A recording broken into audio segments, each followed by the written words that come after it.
So, Red Bull wants Albon. The rumours are out there thick and fast, and we have got a great story coming in from F1 Oversteer where the signs look as if it's absolutely true. We're going to be getting into that full story. Alexander Albon in demand. Should he go back to Red Bull Racing after what can only be described as a tumultuous time there under Christian Horner back in 2020. He did 17 Grand Prix there, and then he got replaced by Sergio Perez. But we're now in 2025, baby. He's got better. He's doing exceptionally well. Would he want to leave Williams? We're going to get into all of it because this is your F1 news, and this is F1 Grandstand. I'm Tony Craig. Please smash a like on the video. Get involved in the chat. Hit the bell so you can keep up to date. Honestly, it makes a huge difference to the success of the channel.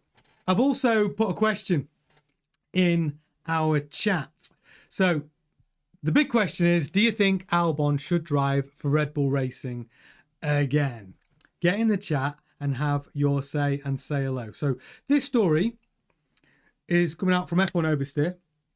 And basically we're going in with Red Bull sources have now responded to rumours that they could re-sign Alexander Albon. And let me tell you, the plot thickens. So let's get into it. Now, it was an Italian news outlet that broke the news that Red Bull had reopened talks with Alexander Albon. Now, the move is more likely for 2027 because he is under contract at Williams. So we need to also discuss that an earlier switch can't be ruled out. And I'll tell you why in just a minute. Well, I'll tell you why now, actually. The major shareholder, or one of the major shareholders over at Red Bull, the company Red Bull, is a Thai gentleman called Shalom Yuvida.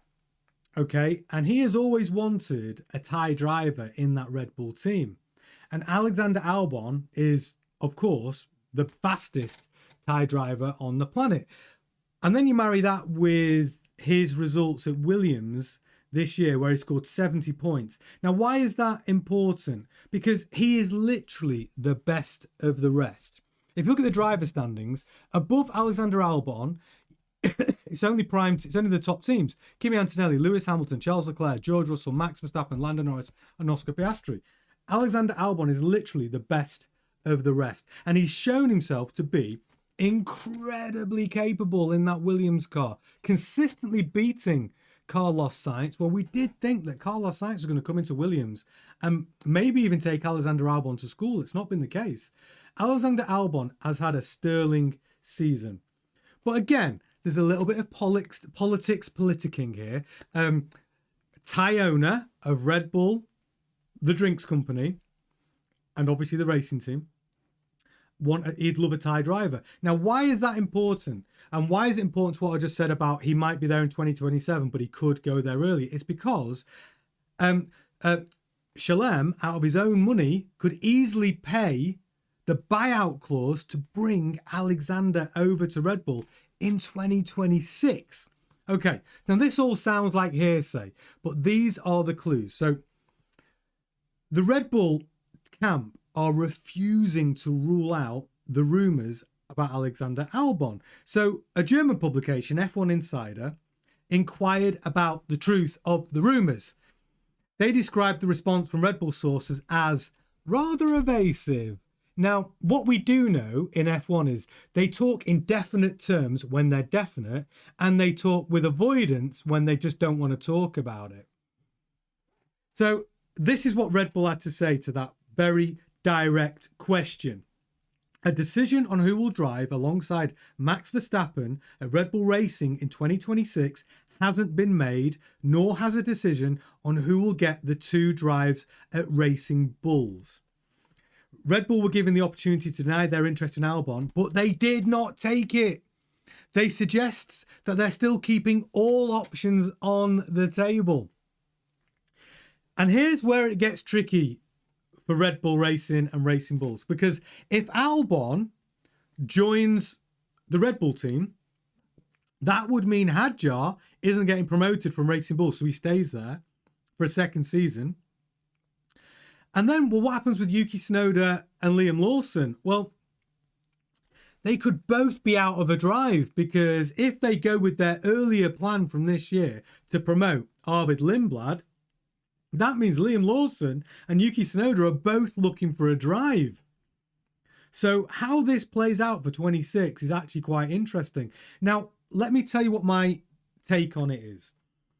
I think Albon could go back to Red Bull Racing. I do. And I do believe that the talks then, I do believe Red Bull are talking about and talking to his camp.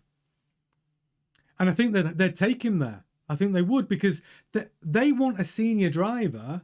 If Max leaves in 27, well, Alexander Albon could be that leader of the team, even if you got someone like Isaac Hadjar in that number 2 seat. So it's a very serious situation. If, sorry, I'm terrible with names. If Yovidia, owner of Red Bull, gets his way and has his Thai driver in his Red Bull team, well, we could see that as early as 26 because he could pay for it. But even if it's 27, then the owner of Red Bull, the drinks company, gets what he wants. And if I'm the owner of Red Bull, the drinks company which sponsor everything, the billionaires, the multiple billionaire, do I care about buying Alexander Albon out of his Williams contract? No. 100 million, there you go. It's lunch money. But if it means that much to him to have a Thai driver in his company, driving for his brand as one of the largest shareholders of Red Bull, well then I can see that happening, because the one thing I know about multiple billionaires is they get what they want and they don't care what it costs. And all the power that Yovidia has, he can make that happen. And it gets more interesting in this article because they go on to talk about, well, where does Alex Albon stand on going back to Red Bull? And this is what they said.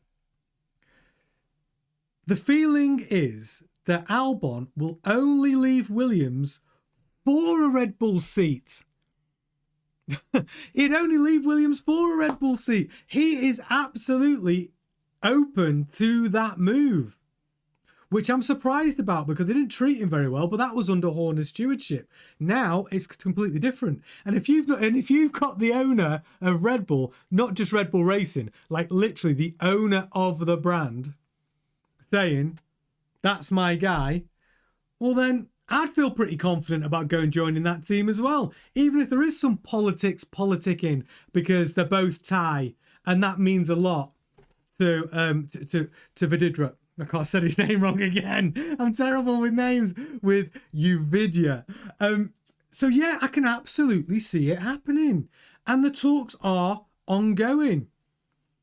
It could change things dramatically on the grid for 2026 for Yuki Tsunoda and Liam Lawson. I'm going to go to the chat. Hey, Destroy Television. Hey. Eric, good to see you in there as well. What Eric says, he's a good driver for sure, but hard to know what to think right now. Seems like the platform is getting sorted out and maybe Yuki is doing better. Yuki is definitely doing better.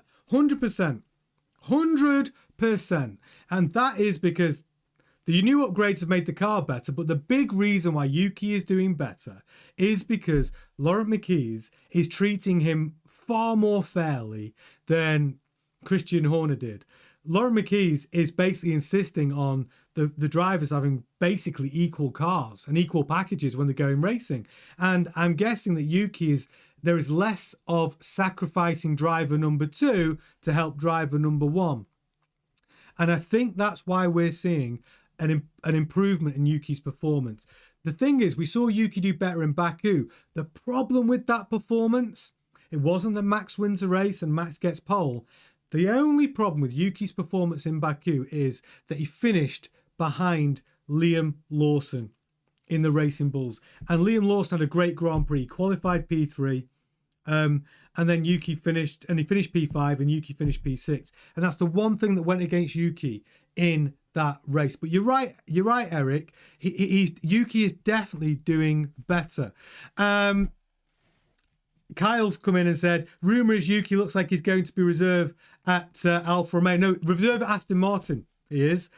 Replace Fernando in 2027. Absolutely. I don't know if he'd replace Fernando in 2027, but there's a story that's been out over the last couple of days about Yuki's last chance in Formula One. And that is because of the Adrian Newey connection, who obviously was at Red Bull for all that time while Yuki has been in that part of that family. There is an opportunity for Yuki to be the reserve driver at Aston Martin next year. And that might be the only option Yuki has on the grid. Now, if this plan comes to fruition and Alexander Albon leaves Williams to join Red Bull to drive alongside Max with as their safety net. So if Max leaves in 2027, they've got Alexander Albon that can step up and be number one driver, right? So that's why Red Bull are in talks with the Albon camp.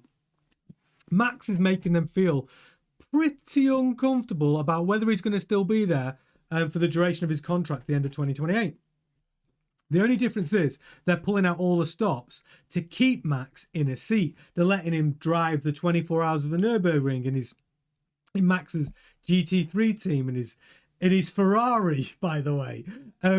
So they're giving him all of this leeway to go and compete in other series, for him to sort of run his own team, because they want him to stay. Now, the one thing about that, there's no other team on the grid that would allow him to go off and do these other series. It's too much of a risk. You're paying a driver, let's say you're paying him 50, 60 million a year.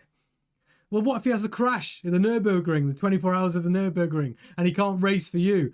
That's horrendous. So there's no other team which will give Max the freedom to race in other series. Not on your Nelly. There's no way. And the thing is, Max, I'm going to go to Eric's in the chat. Eric says Max was amazing in the GT3 Ferrari. It was amazing to watch. Yeah, he was amazing in that GT3 car. And it's Max's own team, isn't it? He owns that team. So he's a team owner in that respect. And he brought a lot of eyeballs to that race. So I understand why Max wants to do that. And there's no other team on the grid that'll let him do that. Because if you think of how much they'd have to pay to get him into the team in the first place, there is no way they're going to allow him to do that. So Max could be quite happy at Red Bull. I know he's happy there today because he had 2 poles and 2 wins, and the car has been greatly improved. But as of next year, with a brand new car, with brand new regulations and their own power unit that they're building with Ford, we just don't know whether that Red Bull is going to be any good. We don't know how good that power unit's going to be. It's a question mark. And we just don't know what the packaging like. And that's the same for nearly all the teams, I'd say. There's a couple of, I'd say that I think the likelihood are going to be better than the rest just because of the people they've got. I think the Aston Martin car is going to be the best we've seen. Because they've got Adrian Newey designing it. So it's definitely going to be better than any Aston Martin they've put out before. Of course it is. So yeah, but with the Red Bull car, I just don't know. I don't know if it's going to be any good. And the thing with Max, he's got these exit clauses that will allow him to leave the Red Bull team. But going back to this story, when you've got Alexander Albon saying the only team he'd leave Williams for is Red Bull, and we know why that is, it's because of his relationship with Redidra. Don't laugh at my pronunciation. Do not laugh. I'm terrible with. I'm going to try. It's Uvidya. My pronunciation is terrible. But because of their relationship and their connection, they know each other. And if he does go back there, he wants to be part of that.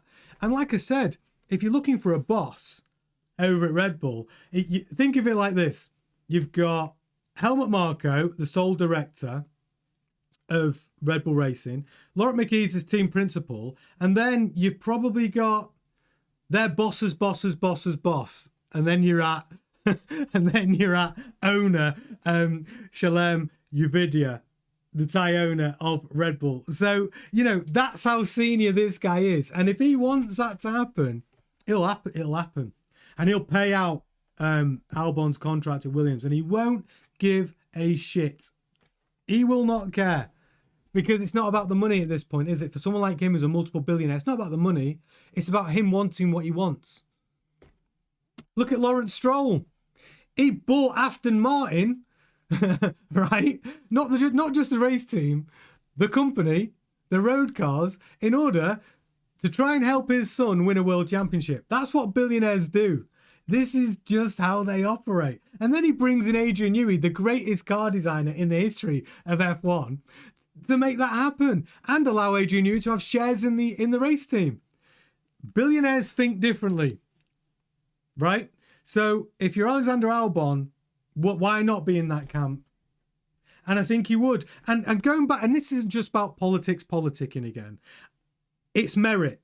Like I said, Williams have gone from a P9 team to P5. They've scored 101 points. Racing Bulls are behind them in 6th in the Constructors' Championship with 72 points. And Alexander Albon has scored 70 points this season in that Williams, where Carlos Sainz has only scored 31 points. And the next driver behind Albon is Isaac Hadjar, who's only scored 39 points. So Alexander Albon really is the best of the rest. Any team, actually, I believe, they get a great driver in Alexander Albon. They do. So I have a feeling that Thai billionaire Shalem wants a Thai world champion, Alexander Albon, and that is what's going on. Will it be as soon as 2026? It's possible, but I doubt it. Will it be 2027? I would say, yeah. If I was a betting man, which I am, I'd put a fiver on it. I would. I think that's what's going to happen. So, yeah, this is what's coming out. And it's coming out today, and it is breaking news. And it's on F1 Overstay. You can go and check the receipts. So, and the biggest thing is that Red Bull they missed the opportunity during that conversation with the German outfit, F1 Insider. They asked them a direct question: are there truth in the rumours? And they described them as being evasive. And they didn't take the opportunity to rule it out, to deny it. They left it all on the table. Tells us a lot. Tells us a lot. Those conversations are happening. And it tells us a lot that Albon would only leave Williams, because he's happy at Williams, for Red Bull. The plot thickens. And if he goes there in 26, what happens to Yuki and what happens to Liam Lawson? You see? Gets exciting. I don't think he's going there in 26. I think it's possible. I'm going to give that 25% chance. And I'm going to give 2027 an 85% chance. That's what I would give those odds. I think it's possible for 26, but I think it's a 25% chance. Those are the odds I'd give it. But those conversations are definitely happening. I'm going to go to the chat. Wow, the chat's going crazy. Good to have you all in there. If you are watching for the first time, by the way, welcome. Thank you for watching F1 Grandstand, daily live news shows. And this is one of them. Get in the chat. They're a really friendly bunch. We have the best F1 fan community. So jump in there. Eric, Gemma, Kyle's in there as well. They're all very friendly. Jump in and have your say on what we're talking about. We're fully interactive. And if you're watching on the replay, get in the chat. I will respond to your messages. So that's our first story. What do you think? Do you think it's a good move? Eric says if Red Bull can at least get it running, they're ahead of Ferrari's progress. He's talking about the engines. Oh, I've got a great story tomorrow about the engines. You want to be tuning in tomorrow. I have got an absolute it's not an exclusive, but it's big tomorrow. Don't miss it. Kyle says, I imagine Ford is putting a lot of effort into the Red Bull engine since Cadillac is joining the grid next year. Ford will be trying their best, of course, on the engine front. And Red Bull, I mean, I don't know how much expertise they can possibly bring to the power unit. They can only bring the expertise in the integration of the power unit into the car. So because they have got knowledge of that, but you've got to remember the only reports that have come out about the Red Bull engine is that because of the 50/50 electrification and ICE, is that the car on long straights was running out of battery power, losing horsepower and slowing down at the fastest points of the straights, which is crazy, which is absolutely crazy. So they need to sort that out if they want to be competitive. Yeah. Oh, so Destroy Television says, I think it'd be exciting to see Albon come back to Red Bull. Yeah, he was there. He did 17 races in that Red Bull racing team. So let me tell you, Alexander Albon, in 2019, he drove for Toro Rosso, which is obviously the sister team. He finished 8th in the World Championship. He did 21 races, scored 92 points. They promoted him to Red Bull, the Red Bull racing team. In 2020, he did 17 races, finished 7th in the World Championship, just wasn't good enough according to Christian Horner, and they replaced him with Sergio Perez. And they didn't just replace him with Sergio Perez, it gets even more of a kick in the balls. They made him their reserve driver. So not only did they drop him out of the Red Bull racing seat, he became the reserve driver and he had to watch Perez take his seat. He didn't even get a drive in the Toro Rosso. So he became a reserve driver. That was pretty brutal, actually. So, yeah, Alexander Albon, that was not happy times back in 2020. But he is a different driver now, Destroy Television. He's much better, far more mature. You can tell by his season at Williams, he's really helped that team grow. And under Vols, like that team's gone from a P9 team to a P5 team, and they've been working very well together. And Vols always said that Alexander Albon is an exceptional driver. Lando Norris has said Alexander Albon, exceptional driver. And he is, and he's proving it now. He just had that horrible time at Red Bull, but he wasn't the only one. 2019, Pierre Gasly got 2 races in the Red Bull. 2 races before they dropped him. And now look at him. He's just got a contract extension at Alpine. His overperformance index was through the roof and the worst team on the grid, scoring the only points for that Alpine team. Very professional driver, handles himself exceptionally well, and he's really shown himself to be a solid, good lead driver on the grid. And the Red Bull, gave him 2 races. Liam Lawson got how many races did he get? 2 races before they replaced him with Yuki Tsunoda. And now he's come back from being dropped by Red Bull. And then he's actually now performing really well, bouncing back. So we can't really sort of blame all these drivers who've had horrible times at Red Bull Racing. Red Bull are a ruthless team. Christian Horner was a ruthless team principal. And Alexander Albon was a victim of that in 2020. So, great, fascinating story though. Next up, I don't know if you saw my bulletin earlier on. We've got a little update on Kimi Antonelli. So Toto Wolff, been in the press today. He's been talking to Sky Italia. Now, basically, we all know Kimi Antonelli's new Mercedes contract still isn't officially confirmed. But here's what's come out. Toto's commitment to 18-year-old Kimi Antonelli has not wavered. Now, how do we know this? Well, first of all, let's just talk about Kimi Antonelli's season. So he started his season off really quite well. Got his first podium, got a pole in a sprint race. He finished 3rd, obviously, in Canada when George Russell won that race. But then he's had 6 races in the middle of the season where really not good enough, was it? Really lost his way, really not hitting the mark. And we're all saying, was it too early for Kimi Antonelli to be put in that Mercedes seat? We even had Toto Wolff himself saying underwhelming performances, scathing. Right, but remember, Toto Wolff is not just Kimi Antonelli's boss, he's also his manager, because anyone that comes through the Mercedes driver program, because he invests so much money and time into those drivers, Toto Wolff gets them on a management contract for 5 years after when they're promoted into F1. I'm coming to this in a minute. So Kimi Antonelli is in this weird position where Toto Wolff's his manager and also his boss. But here's the good news for Kimi Antonelli. Okay. Toto Wolff has absolutely categorically denied all reports that Kimi Antonelli could be dropped or joined or loaned out to Williams or Alpine. Now, I've been talking about this.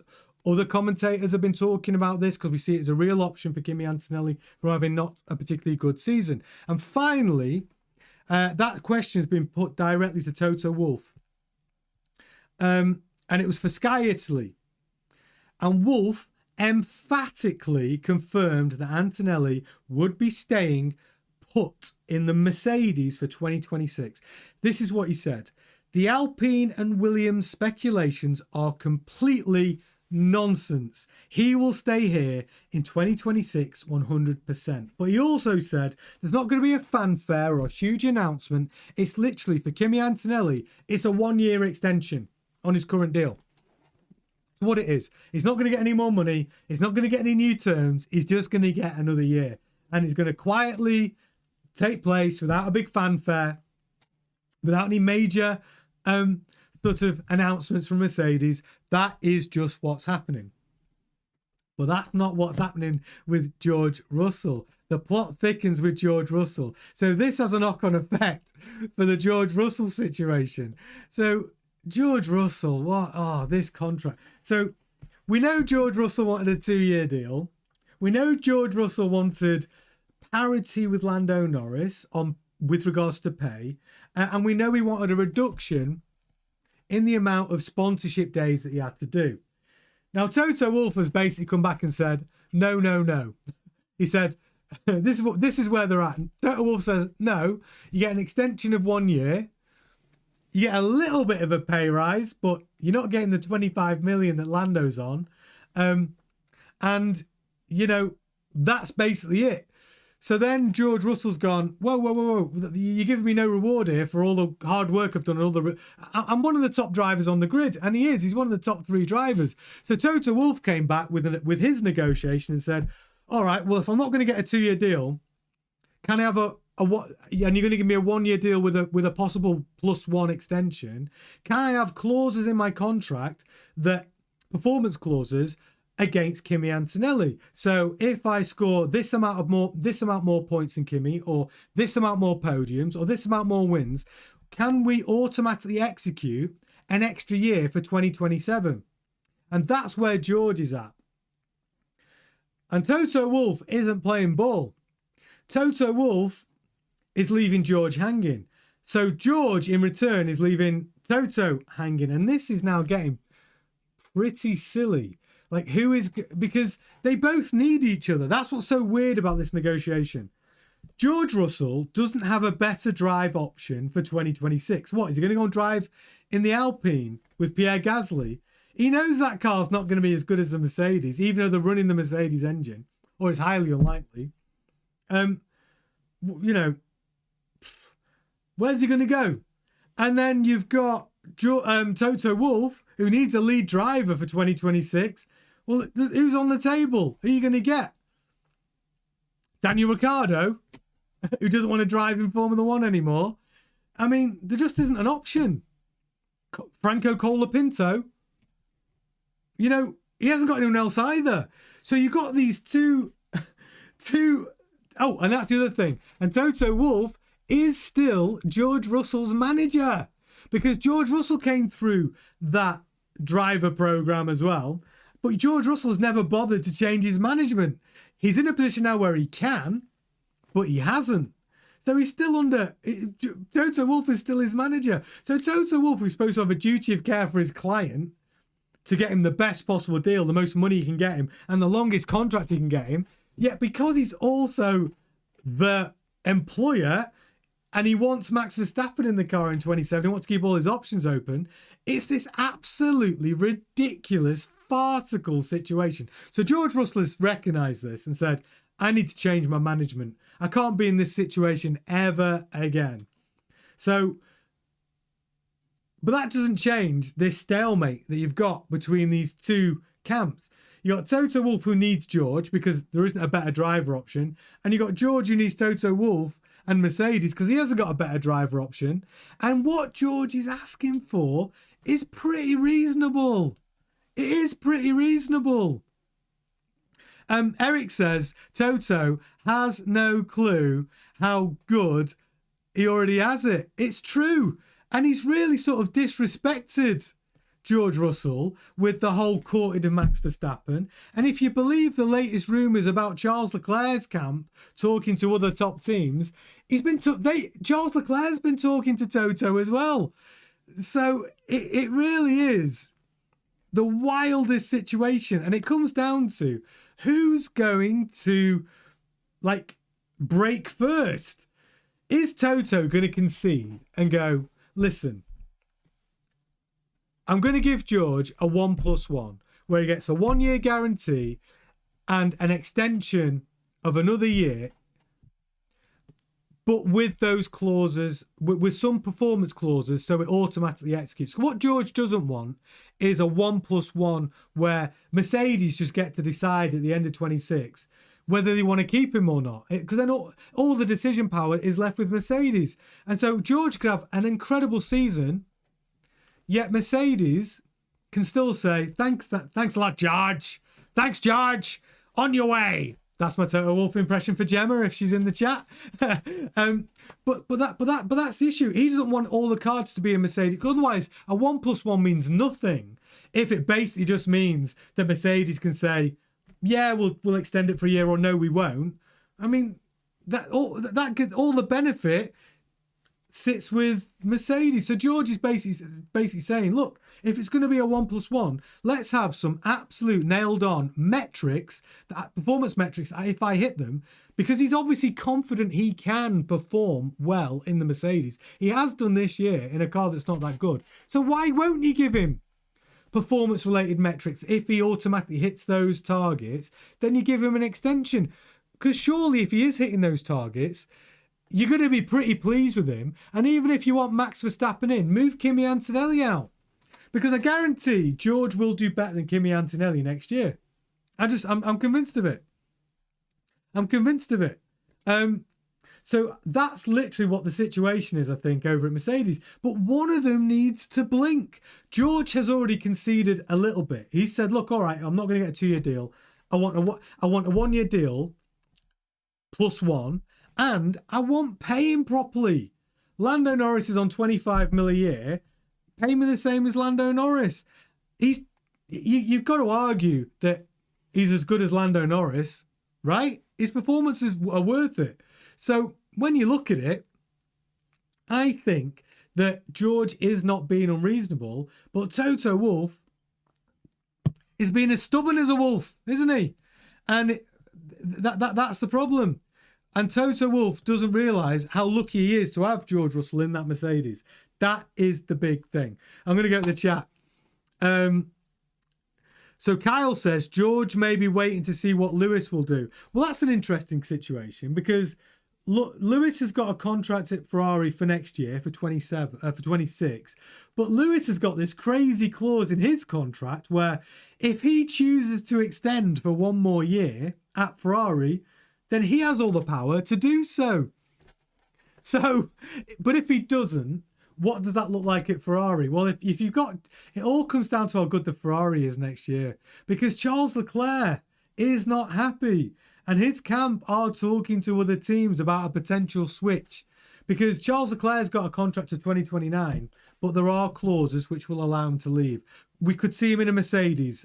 It'll be a top team for sure. But we don't know who's going to be a top team in 26, do we? We just don't know because of these major rule changes. You know, these major rule changes, we could see Williams as a top team. We could see Aston Martin in that Adrian Newey car with that Honda power unit, a top team. We could see Audi as a top team. Audi have done exceptionally well in every form of motorsport they've ever entered. So why do we think Audi aren't going to be competitive next year? They could be. I mean, we just don't know till those cars hit the grid. Melbourne, 2026. But you're right. The driver market is getting fruity. Very, very fruity. But this situation with George Russell and Toto Wolff is becoming farcical. Could we see George Russell saying, I'm not going to sign a deal? Could we see George Russell finding his balls and saying, all right then, I'll take a year off? He could. He could find his bollocks and say, all right, good luck finding your number one driver for 2026. I'm going to have a year off because I know I'll get a drive. And do you know what? He will get a drive for 27. He would. But what's he going to do for a year? Go and drive, maybe do the 24 hours at Le Mans, maybe drive the GT3 series along with Max Verstappen. But here's the thing. Maybe George will find some balls and do it. I'm going to give a percentage likelihood. Hey, Scott, welcome to the chat. Cadillac wraps up the Constructors title. Scott, if that happens, if Cadillac win in their first year, I'll send you a t-shirt. Because the thing is, Scott, I am rooting for Cadillac. I'm so pleased to have Cadillac on the grid. Truthfully, I am. I think it's great to have massive brands, and I want this sport to grow in the United States, and it is doing really well. So I would love to see Cadillac doing well, and I'd love to see Bottas doing well and Perez doing well, because I'm a fan of both of those drivers. It's going to take Cadillac more than a year, though. I promise you that, Scott. I promise you that. But I think they'll be quicker than most. This is my Cadillac prediction. Year one, if they don't come last, that is a good result for Cadillac. Year two, midfield, finish 5th or 6th in the Constructors. That would be great for Cadillac. Year three, let's see what goes on then. And at that point, you'll see Jack Crawford in a seat, maybe even Colton Herta in a seat. And you might even see a Cadillac power unit in that car rather than the Ferrari power unit. But I think within 3 to 5 years, Cadillac will be competitive on that grid. That's my prediction, Scott, but thank you. It's lovely to have you in the chat and joining our little community here at F1 Grandstand. Brilliant. And Kyle says Cadillac will suffer with the Ferrari engine. And I know why Kyle's saying that, because why Kyle is saying that to Scott in the chat, that Cadillac will suffer with the Ferrari engine. It's because the Ferrari engine is in massive doubt. Right. They've lost their 2 lead engine designer, Zimmerman and Schmidt. They've gone over to Audi. And they let slip that engine's not even been on the bench or the dyno. Nobody knows how good that power unit is at this stage. So there's big question marks. You lose your lead designers, your engine designers, and before they get the credit for being a good engine, you've got to be thinking, there's problems. Doesn't mean they can't fix them, but they better move quick. They better move quick. The noises coming out of that Ferrari camp do not look great. And you've also got the rumours of obviously like Charles Leclerc's camp talking to other teams. He's probably seeing stuff he doesn't like. And Charles Leclerc publicly has said when he was on the 2026 Ferrari simulator for the new cars, he said he hated it. He said he hated the car. So that might come down to the power unit as well. So yeah, it's going to be an interesting one. Yeah, Red Bull has been posting videos of their engine running for months. Kyle Melson says, well, Red Bull and Ford, I'm guessing, have been pretty thorough, but it's the reports of the battery side of it, not on long straights. Because you've got to remember, Red Bull have also managed to campaign for an adjustment to the rule. So the rule currently writes like this: 50% electrification, 50% internal combustion engine. But they are now allowing, because of Red Bull, for petitioning the FIA, they're saying they will allow for a 10% margin variance. So if at some points there's a 60% internal combustion engine and 40% battery, that's okay. And Toto Wolff is going mad about it because he said they shouldn't be allowing for a margin of variance. But FIA are saying they will allow for a 5 to 10% margin of variance between the ICE and the electrification. So that is what's going on, and that could change everything, because that could really mean that Red Bull, if their power unit does struggle at the end of the straight, if they're allowed now to increase the internal combustion engine by 5 or 10%. Because of the variance, then they will not have that power drop off at the end of the straights, and that could change things a lot. But obviously the FIA want the series to be competitive, and they want the engine manufacturers to bring good power units. And the real worry is Ferrari is supplying Cadillac and Haas and Ferrari. So God knows what's going to happen there. So yeah, great points in the chat from Scott and Kyle. So yeah, it's all looking very exciting. The driver market's looking crazy. Alexander Albon looks like he'll be going back to Red Bull. And George Russell, there's an outside chance that he says, no bueno, I'm not signing a contract, and he goes a free agent next year. Or at least he calls Toto's bluff to get a better contract and get parity with Lando Norris on his pay at least. So yeah, that is the current situation. And also, you got to remember, George Russell didn't have to do any press, did he? In Baku because of his illness. I'm sure he was a little bit under the weather, but it is pretty convenient. They didn't have to answer any questions regarding the contract situation over at Mercedes. So yeah, fascinating. So yeah, it's been a great show tonight, guys. But yeah, the drive market, anything moves, you know we'll be the first to talk about it. This is interesting. Oh, so Steve Nielsen joining Alpine as the managing director. The Steve Nielsen situation. Flavio Briatore got Steve Nielsen into Alpine. And he's the managing director, but he's also supposed to be the acting team principal. I think the idea was he was supposed to become team principal. I don't think that's really going to be the case. Well, it might be the case. I think he's got like an acting role. Him and Flavio Briatore are sharing duties between them. The reason why Horner's more likely to go to Haas is because of the American money behind Horner now.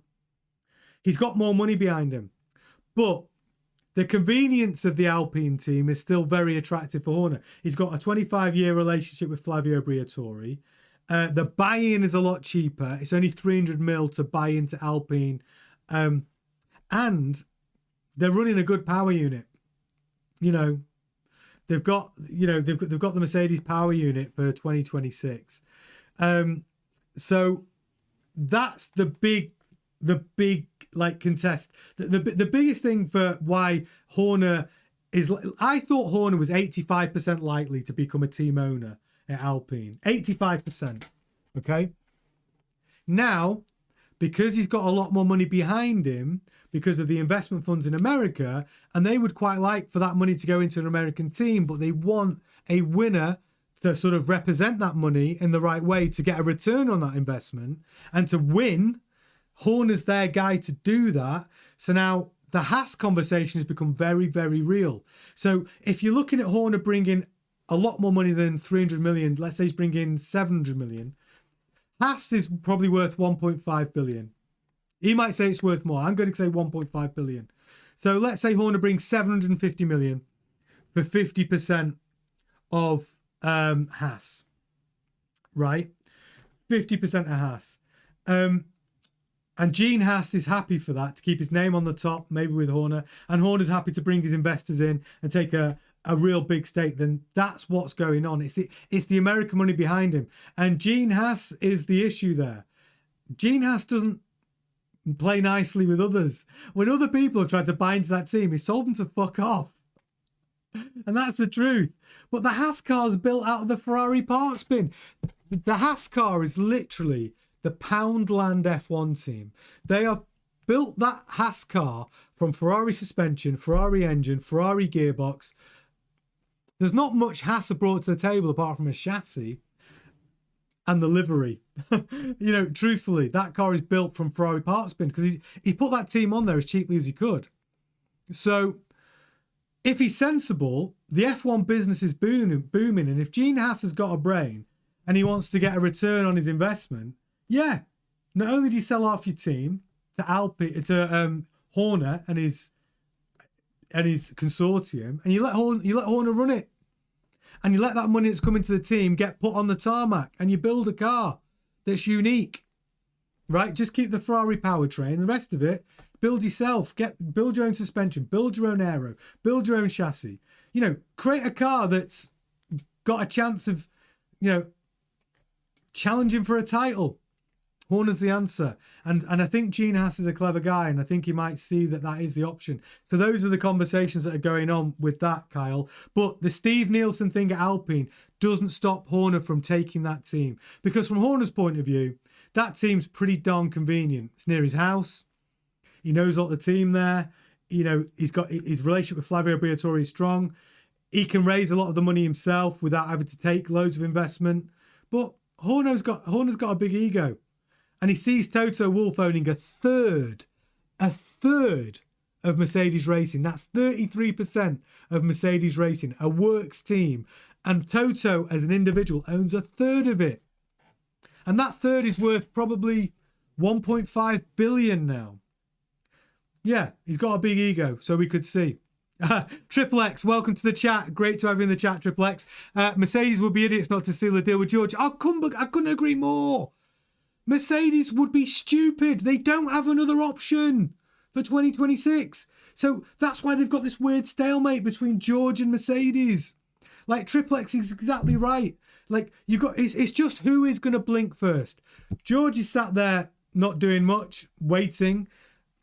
Toto sat there waiting, but they both need each other.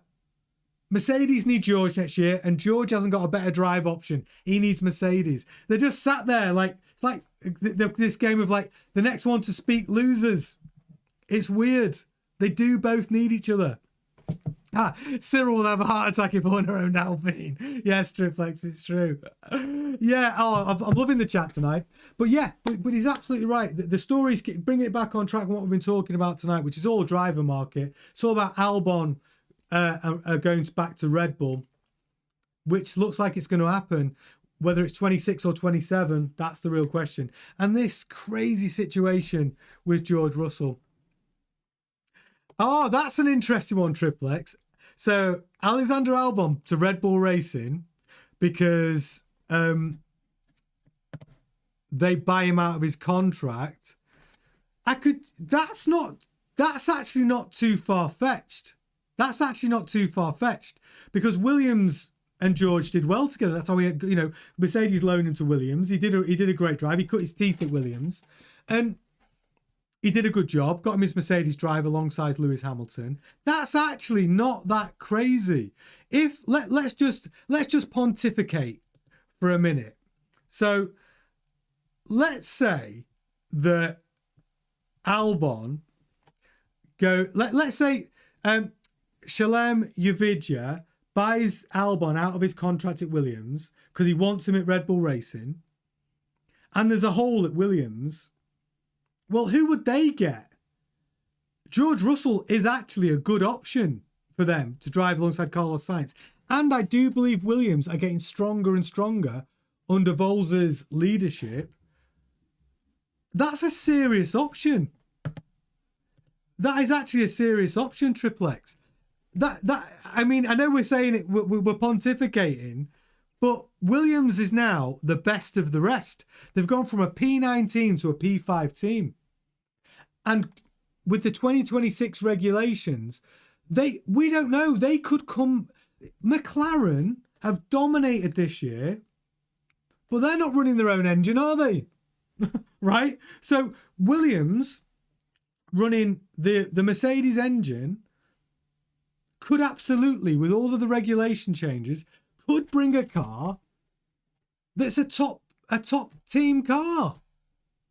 I'm serious. It's stranger things have happened. I tell you what, Triple X, if that happens, because you brought it up, if Albon gets bought out of his contract and goes to Red Bull Racing in 2026, and George Russell ends up in a Williams in 2026, and he doesn't sign a contract with Mercedes, I'm going to send you a hoodie because that's brilliant. I won't forget, Triple X. I'm going to send you a hoodie for being brilliant. I will. I'm going to send you a hoodie. Promise. Yeah, because it could happen. It could happen. It could. I'd love it to happen because I'm here for the drama. And we want the news, obviously, here at F1 Grandstand. But yeah, it could happen. It could. Guys, it's been really, really fun tonight. It's been super, super fun. But yeah, if you're watching this on replay, shame on you. You should have been watching the live show at 7:30. But do get in the chat. I promise I will respond to all of you. Thank you so much, everyone in the chat. Triplex, great to have you. Scott, great to have you. Kyle, Eric, Gemma, Destroy Television, James, everyone else, brilliant to have you in the chat. You made the show really, really fun tonight. I will be back tomorrow for more F1 news at 7:30 GMT. So do come and join us every night, Monday to Friday, 7:30 we'll be on. And over the Grand Prix weekends, we do live streaming as well, so you can join us and be part of the F1 family here at F1 Grandstand. Join the community. Please smash a like on the video, by the way. It makes a huge difference to the success of the channel. Hit the bell to stay notified. Thank you to each and every one of you. I'll be back tomorrow. Enjoy the rest of your evening. Ta-ta.